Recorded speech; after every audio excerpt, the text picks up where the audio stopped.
బూజులు దులుపుతాము సామాన్లు కిందకి దించరా అంటే సామాన్లన్నీ దించి వీడు అటకెక్కి కూర్చున్నాడు. ఇప్పుడు మనోడు లోపల ఉన్న టాలెంట్ బయటపడి చూడండి. నేను అటే పని చేసుకుంటుంటే ఫోన్ ఎదురుగా వచ్చి యాషాలు వేస్తూ ఉన్నాడు. నేను చూడలేదు అనుకుంటున్నాడు. తీరా కెమెరా ఎందుకు వదిలిపెట్టిద్ది, వాడిని బంధించి నాకు చూపించేసింది. నేనే ఎందుకు చూడాలని మీకు కూడా చూపించాను అనమాట. అండ్ ఇంకెక్కడైతే గ్రహణం తర్వాత నెక్స్ట్ డే ఇంకా యాక్చువల్గా మామూలుగా ఇల్లులే కడుక్కొని అన్నీ క్లీన్ చేసుకుంటాం కదా.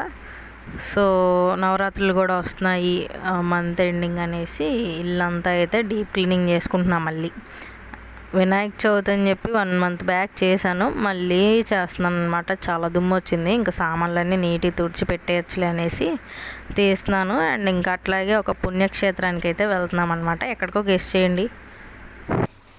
ఉన్న 2 గదులు క్లీన్ చేసుకోవడానికే నాకు ఇంత టైం పడుతుంది. పెద్ద పెద్ద ఇళ్ళల్లో ఉండేవాళ్ళు ఎట్లా చేసుకుంటారో ఏమో, నాకైతే స్ట్రెంతే సరిపోదు. యాక్చువల్గా నేను టిఫిన్ చేస్తే ఏ పని చేయలేను. సో పనులన్నీ అయ్యే వరకు టిఫిన్ చేయను అనమాట. అప్పుడే కొద్దిగా నాకు బాడీ లైట్గా ఉండిద్ది.